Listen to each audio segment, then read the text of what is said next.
Beso? Can I get beso? Hello friends, we back for another solo level up reaction. So today we're already done with the series, but we're gonna check out the opening again to make some kind of a review, see what kind of Easter eggs they made inside.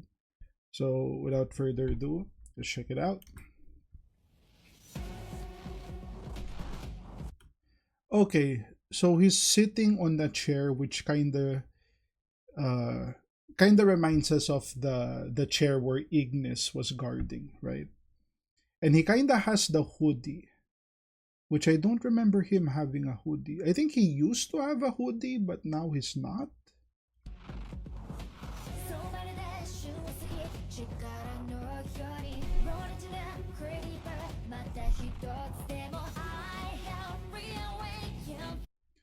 What was that boulder?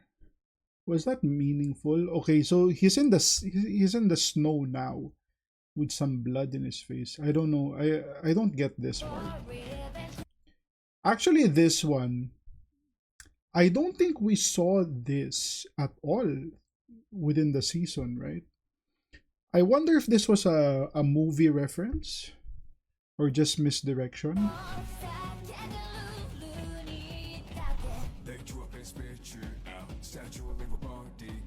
Okay, so we're seeing the S rank. So the first one was the healer, and then you have Choi, and you have the archer, and then the tank. We got the squad here.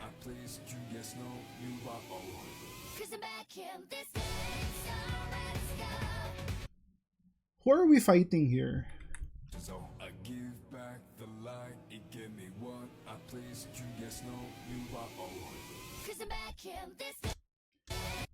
Oh, I think this is the orcs, right? The orcs of Tusk. Yeah, these are the orcs.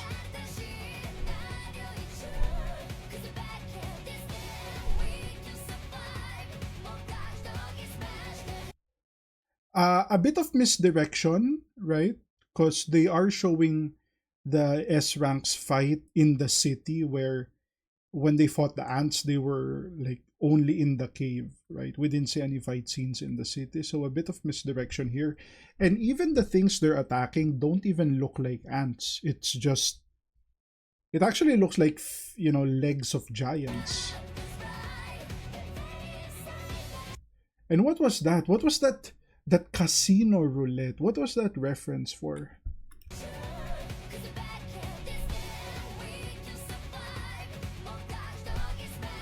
Right? Where's the ants? No ants.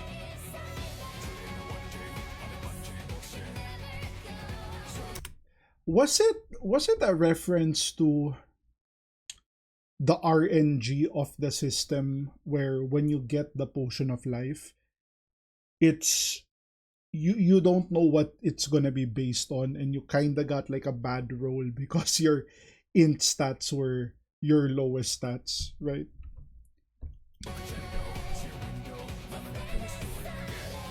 What was that? What was the ring and the chain?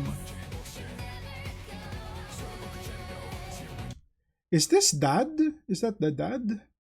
He has an eye patch, so I'm not sure if that's the dad.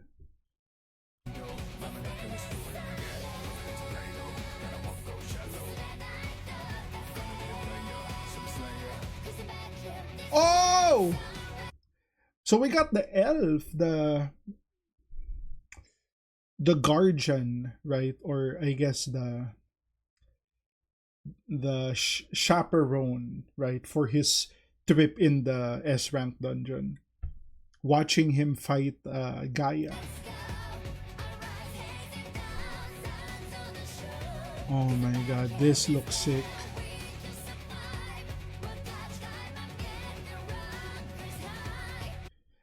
A bit of misdirection because they're fighting in the city where it did not happen in the city, right?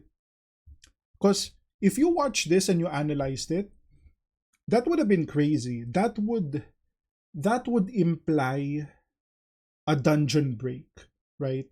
The S rank dungeon was not cleared in time, and then the monsters or the beasts were able to like go through the city. So this would have been a major disaster. But then again, would that work the same way? Because it's not a normal dungeon, right? It's a special dungeon only accessible through the key. So I guess from an opening perspective, you didn't know that. So you would just assume it's a dungeon break.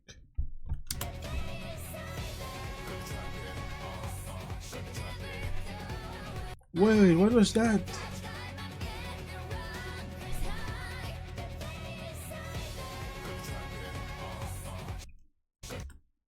Oh, is that the glitch? The glitch? Because this could look like one of those, right? This is like the mountain of bodies he killed along the way. Interesting. This actually looks deeper than I thought.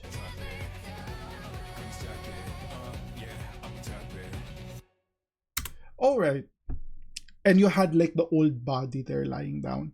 That was actually something I don't remember if I was able to talk about the whole at the end of season 1 where he was having the conversation with his younger self, right?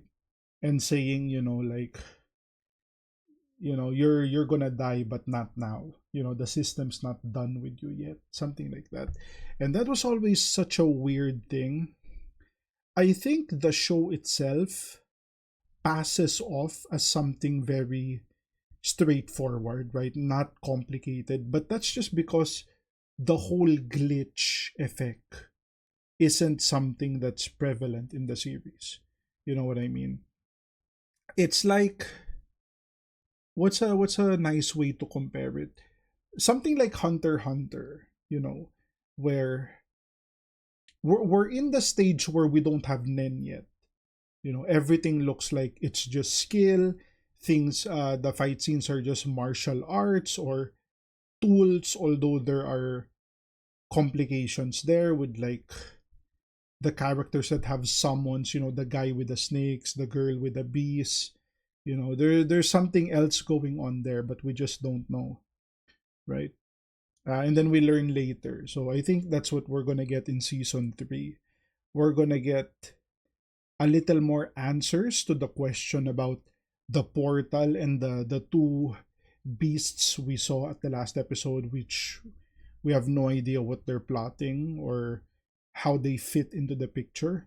But yeah, this was a solid opening, and it was performed by Lisa. Lisa, one of the best female vocalists when it comes to like anime songs. And then you had the guy, I think Felix was his name. Dude, his voice in this song, the I'm tempted, I'm tempted. Like, I get it. If you would perform this with Lisa on stage, I'd be tempted too. You know what I mean? But yeah, if you guys like the content, like, comment, subscribe. If you want to support your boy even more, links to Patreon down in the description. Become a channel member.